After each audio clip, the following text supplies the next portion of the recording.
బులెటిన్లో మనం breaking news చూస్తున్నాం. ఎస్బీ ఆర్గానిక్స్ ప్రమాదంపై విచారణ కొనసాగుతోంది. కెమికల్ ఫ్యాక్టరీ యాజమాన్యంపై కేసులు నమోదు చేశారు. మృతి చెందిన కుటుంబాలను ఎస్పీ గ్రూప్ ఆదుకోవాలని బాధితుల ఆందోళన ఫలించింది. నష్టపరిహారంపై కంపెనీ యజమానులతో అధికారులు చర్చలు జరిపారు. బాధితుల ఆందోళనతో దిగొచ్చిన ఎస్పీ ఆర్గానిక్ గ్రూప్ మృతి చెందిన బాధిత కుటుంబాలకు 35 లక్షల రూపాయల నష్టపరిహారం ప్రకటించింది.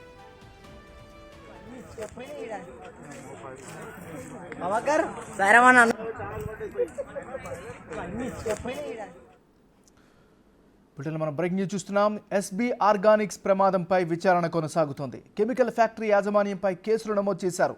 మృతి చెందిన కుటుంబాలకు ఎస్పీ గ్రూప్ ఆదుకోవాలని బాధితుల ఆందోళన ఫలించింది. నష్టపరిహారంపై కంపెనీ యజమానులతో అధికారులు చర్చలు జరిపారు. బాధితుల ఆందోళనతో దిగొచ్చిన ఎస్పీ ఆర్గానిక్ గ్రూప్ మృతి చెందిన బాధిత కుటుంబాలకు 35 లక్షల నష్టపరిహారాన్ని ప్రకటించింది. ఇక ఇదే అంశానికి సంబంధించి మరింత అప్డేట్స్ అందించేందుకు మా రిపోర్టర్ రానా లైవ్లో సిద్ధంగా ఉన్నారు. రానా, చెప్పండి, అక్కడున్న ప్రస్తుత పరిస్థితి ఏంటి? నిన్న సాయంత్రం 4:10 ఎస్బీ ఆర్గానిక్ గ్రూప్లో పేలుడు సంభవించింది. తర్వాత 6 మంది మృతి చెందినట్టుగా అఫీషియల్గా అధికారులు చెప్తున్న నేపథ్యం కనపడుతుంది. ఇప్పుడైతే పెద్ద ఎత్తున కూడా అక్కడ శకలాలు తీయడానికి అధికారులు ప్రయత్నిస్తున్నారు. అయితే మధ్యాహ్నం సమయంలో నిన్న మృతి చెందినటువంటి ఎవరైతే కుటుంబ సభ్యులు ఉన్నారో వారి కుటుంబ సభ్యులందరూ కూడా ఆందోళన చేశారు. ఆందోళన చేసినప్పుడు ఇప్పటి వరకు కూడా ప్రభుత్వం వచ్చింది. ప్రభుత్వం కూడా ఎక్స్గ్రేషియా ప్రకటించింది. ప్రభుత్వ అధికారులు వచ్చారు, మంత్రులు వచ్చారు, వారు కూడా పరామర్శించి వెళ్ళారు. వెంటనే తక్షణంగా కూడా వారిని ఆదుకుంటాము కూడా ప్రకటించారు. కానీ అక్కడ పనిచేస్తున్నటువంటి ఉద్యోగులందరూ మేము ఎప్పటి నుంచో పనిచేస్తున్నటువంటి యాజమాన్యం మాత్రం ఇప్పటి వరకు ఎటువంటి స్పందించలేదు. పైగా తాము ఎలా ఆదుకుంటామని కూడా ఇప్పటి వరకు చెప్పలేదంటే కూడా వారు పెద్ద ఎత్తున ఆందోళన వ్యక్తం చేసినటువంటి నేపథ్యం కాకపోతే అయితే పోలీసులు కూడా వారితో నచ్చ చెప్పడానికి కూడా ప్రయత్నించారు. ఇప్పుడైతే చనిపోయినటువంటి వారికి అందరికీ కూడా ఖచ్చితంగా ప్రభుత్వం నుంచి ఎక్స్గ్రేషియా కానీ అలాగే ఈ కంపెనీ నుంచి కూడా ఎస్బీఐ కంపెనీ నుంచి కూడా మేము కంపల్సరీ కూడా చర్చలు జరుపుతున్నాం. అధికారులు కూడా చర్చ జరుపుతున్నారు కాబట్టి కంపల్సరీ మీకు ఏదో రూపంలో 2 రోజుల్లో మీకు ఒక క్లారిటీ వస్తుందనేసి కూడా వాళ్ళు చెప్పడం జరిగింది. అయితే ఇప్పటి వరకు కూడా మృతి చెందినటువంటి వారికి అందరికీ కూడా పోస్ట్ మార్టం చేయడానికి కూడా వారు బంధువులు ముందుకు రాలేదు. ఖచ్చితంగా కూడా తాము ఆందోళన చేస్తాం, ఎందుకంటే సర్వం ఇక్కడ మేము కోల్పోయాం కాబట్టి మా కుటుంబానికి పెద్ద దిక్కు అయినటువంటి వారు కూడా చనిపోయినటువంటి నేపథ్యంలో వారి కుటుంబాన్ని కంపల్సరీ కూడా ఆదుకోవాలంటే కూడా వారు ఆందోళన చేసినటువంటి నేపథ్యం అయితే ఏర్పడుతుంది. తర్వాత ఎస్బీ ఆర్గానిక్ సంబంధించి యాజమాన్యంతో చర్చలు జరిపారు. చర్చలు జరిపిన తర్వాత ఎవరైతే ఎస్బీ ఆర్గానిక్ సంబంధించి అధినేత ఎవరైతున్నారో సుబ్బారావు ఇప్పుడే తన ఫ్యాక్టరీకి 100 కోట్ల రూపాయల వరకు కూడా నష్టం వాటిల్లింది. దాంతోపాటు చుట్టుపక్కల ఉన్నటువంటి కంపెనీలు కూడా పూర్తి స్థాయిలో దెబ్బతిన్నాయి. మేము దాని మీద కూడా ఉన్నాం, ఖచ్చితంగా కూడా మా ఎంప్లాయీస్ కాబట్టి మేము ఆదుకోవడానికి మేము ప్రయత్నిస్తామనేసి కూడా వారు చెప్పారు. దాదాపు వీరు మృతి చెందినటువంటి ఎవరైతే ఉన్నారో వారి కుటుంబ సభ్యులు దాదాపు 40 లక్షల వరకు కూడా వారు డిమాండ్ చేశారు. అయితే పోలీసులు కానీ అధికారులు కానీ ఎవరైతే యాజమాన్యం కానీ కూడా ముగ్గురు కూర్చొని మంత్రి ఎవరైతే దామోదర్ రాజనరసింహ కూడా ఆయనతో కూడా మాట్లాడిన తర్వాత వారికి 35 లక్షల వరకు కూడా ఇవ్వడానికి ఎవరైతే అధికారులు ముందుకు వచ్చినట్టుగా మన సమాచారం ఉంటుంది. దాంతోపాటు ఈ ఆర్గానిక్ సంస్థ అయినటువంటి వారు కూడా ఎస్బీ ఆర్గానిక్ సంస్థ యాజమాన్యం కూడా అఫీషియల్గా కూడా ఇవాళ సాయంత్రం దాన్ని అనౌన్స్మెంట్ చేసే అవకాశం ఉంది. అయితే మృతుల్లో ఎక్కువగా మధ్యప్రదేశ్కి చెందినటువంటి వారు కానీ అలాగే చెన్నైకి చెందినటువంటి మరొక వ్యక్తి ఉన్నారు కాబట్టి వారికి ఇమ్మీడియట్గా అదర్ స్టేట్కి సంబంధించిన వారిని ముందుగా వారికి క్లియర్ చేసి వాళ్ళని పంపించేయాలని కూడా చెప్తున్నారు.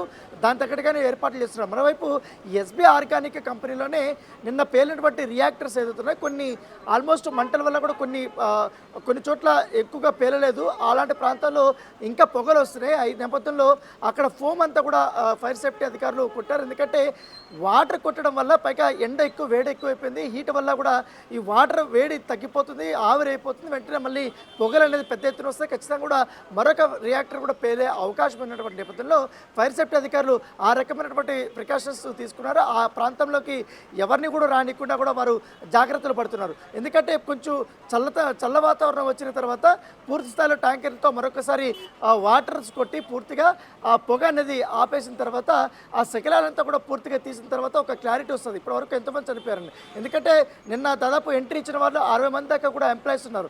ఆ 60 మందిలో 6 మంది మృతి చెందారు, కొంతమంది 10 మంది దాకా కూడా గాయపడ్డారు.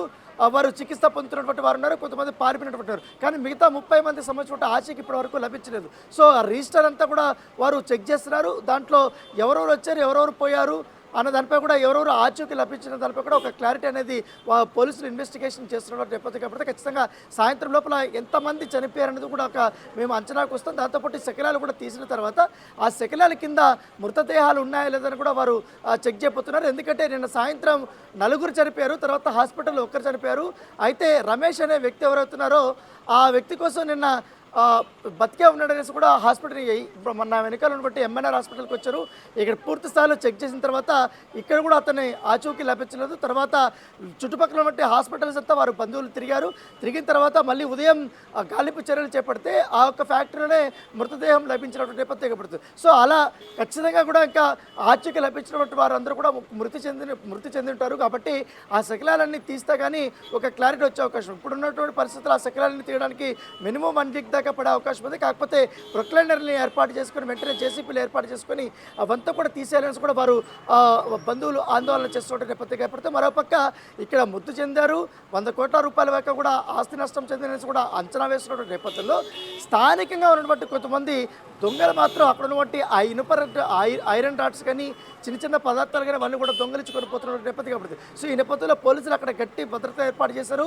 ఎందుకంటే పొగ వస్తుంది, అక్కడ ఎవరికి లోపలికి పోయినట్టు ఈవెన్ దో భద్రతా సిబ్బంది కూడా లోపలికి వెళ్ళి సహాయక చర్యలు చేపట్టాలన్నా లేదా శకలాలను తీయాలన్నా కూడా వారు కూడా ఇబ్బంది పడుతున్న నేపథ్యం. ఎందుకంటే అక్కడ కెమికల్ అంతా కూడా ఫోమ్ అయింది కాబట్టి అక్కడ పొగ వస్తుంది కాబట్టి ఖచ్చితంగా అది పీల్చితే చాలా విషపూరితమైనటువంటిగా నేపథ్యం కనపడుతుంది. సో దానికి కూడా వారు కాస్త ఆలోచించి కొంచెం వేడి తగ్గిన తర్వాత అక్కడ సహాయక చర్యలు చేపట్టాలి, శకలాలను తీయాలని కూడా వారు కూడా ఆలోచిస్తున్న నేపథ్యం కాబట్టి మరి కాసేపట్లో బాధితులంతా కూడా దామోదర్ రాజనరసింహ కూడా మరొకసారి కూడా మాట్లాడబోతున్నారు. ఎవరైతే కనిపించలేదో లేకపోతే గాయపడినో వాళ్ళకందరికీ గాయపడిన వారికంతా కూడా ఇప్పటికే అపోలో హాస్పిటల్లో ఒకరిని జాయిన్ చేయించారు. అయితే నిమ్స్ హాస్పిటల్లో ఒక వ్యక్తి చనిపోయారు కాబట్టి అతని మృతదేహాన్ని కూడా ఇప్పుడు స్థానిక సంగతి వైద్యులైతే పూర్తి స్థాయిలో మేము వైద్య సహాయం అందిస్తామని కూడా చెప్తున్నారు. మెరుగైన వైద్యం కోసం కూడా హైదరాబాద్ తరలించేందుకు సిద్ధంగా ఉన్నామని కూడా వారు చెప్తున్నటువంటి నేపథ్యం. సో ఈ మధ్య కాలంలో చాలా అతిపెద్ద ప్రమాదంగానే పోలీసులు భావిస్తున్నారు. విషయం చెప్పండి, నష్టపరిహారానికి సంబంధించి ఆల్మోస్ట్ ఒక ఆందోళన చేసినటువంటి పరిస్థితి కనిపించింది, దానిపైన ఒక స్పష్టత వచ్చినట్టుగా తెలుస్తుంది. సో నష్టపరిహారానికి సంబంధించినటువంటి డీటెయిల్స్ ఏంటి మరి? దాదాపు 10 గంటల నుంచి కూడా ఎవరైతే మృతి చెందినటువంటి వారి కుటుంబ సభ్యులు ఎవరవుతున్నారో లేకపోతే వాళ్ళ ఫ్రెండ్స్ ఎవరవుతున్నారో, మధ్యప్రదేశ్ సంబంధించినటువంటి ఇతర స్టేట్ నుంచి వచ్చిన పనిచేయడానికి కార్మికులకు సంబంధించిన ఫ్రెండ్స్ ఉన్నారు, ఇతర ఉద్యోగులు ఉన్నారు, వాళ్ళందరూ కూడా వారి ఆచూకీ కనుక్కునేందుకు అక్కడికి వచ్చారు ఆ ఫ్యాక్టరీ దగ్గరికి. అయితే ఇక్కడ హాస్పిటల్ దగ్గర వారి యొక్క పేర్లు లేవు, ఇక్కడ ఫ్యాక్టరీ దగ్గర కూడా ఎవరు చెప్పట్లేదు. దీంతో వాళ్ళు ఆందోళన చేసి అక్కడే కూర్చున్నారు, బైఠాయించారు. పెద్ద ఎత్తున కూడా అక్కడ రహదారి ఉంటుంది, సంగారెడ్డి సంబంధించిన రహదారి, ఆ రహదారి మీద బైఠాయించడంతో పెద్ద ఎత్తున 2 కిలోమీటర్ల వరకు కూడా ట్రాఫిక్ నిలిచిపోయింది. అదే సమయంలో మాజీ మంత్రి హరీష్ రావు కూడా వచ్చారు. అయితే వీళ్ళు ఒకటే డిమాండ్ చేస్తున్నారు, ఇప్పటి వరకు మృతి చెందిన వారెవరు లేకపోతే గాయపడిన వారికి ఎలాంటి వైద్య సహాయం అందిస్తున్నారు, వాళ్ళు ఎక్కడ ఏ హాస్పిటల్లో పెట్టారు, వాళ్ళ ఆచూకీ వరకు తెలియట్లేదు. ఇప్పుడు మృతి చెందినటువంటి వారి కుటుంబ సభ్యుల్ని ఏ విధంగా మీరు ఆదుకుంటారనేది కూడా వారు క్వశ్చన్ చేశారు. పోలీసుల వద్ద కూడా వాళ్ళ దగ్గర సమాధానం లేదు. మేము యాజమాన్యంతో కూడా మాట్లాడతామని చెప్పినప్పుడు దాదాపు 2-3 గంటల తర్వాత చర్చలు జరిపిన తర్వాత ఒక కొలిక్ వచ్చినట్టుగా మనకు అఫీషియల్గా తెలుస్తుంది. ఒక సర్టన్ అమౌంట్ 35 లక్షల వరకు కూడా వారికి ఎక్స్గ్రేషియా రూపంలో మా కంపెనీలో పనిచేస్తారు కాబట్టి వారికి మేము కుటుంబాలను ఆదుకోవాలనే ఉద్దేశంతో మేము కూడా ముందుకు వస్తామనేసి కూడా, తాము నష్టపోయినా కూడా మేము కూడా ముందుకు వస్తాం. ఎందుకంటే ఇది మానవ తప్పిదం కాదు, ఇది ఒక నిర్లక్ష్యం పని కూడా కాదు. ఎందుకంటే రియాక్టర్లో ఆ కెమికల్ ఎక్కువగా బాయిల్ అవుతున్నటువంటి నేపథ్యంలో అక్కడ ఎక్కువగా ఓవర్ హీట్ అయిపోవడం వల్ల, టెంపరేచర్ ఎక్కువ పెట్టడం వల్ల అక్కడ లీక్ అయ్యి అక్కడ మంటలు చేరడం వల్ల ఈ రకమైనటువంటి పరిస్థితి, ఇంత పెద్ద ఆస్తి నష్టం, ఇంత పెద్ద ప్రాణ నష్టం జరిగింది. కాబట్టి ఎవరినో నిందించడం కంటే ఖచ్చితంగా మేము ఆదుకుంటామనేసి కూడా వారు కూడా చెప్తున్నటువంటి నేపథ్యం. సో సాయంత్రం వరకు కూడా ఖచ్చితంగా కూడా ఈ 35 lakhs లేకపోతే ఇంకా తగ్గుతుందా అనేది కూడా ఒక క్లారిటీ అయితే వచ్చే అవకాశం ఉందేమన్నారు. Right, thank you Rana.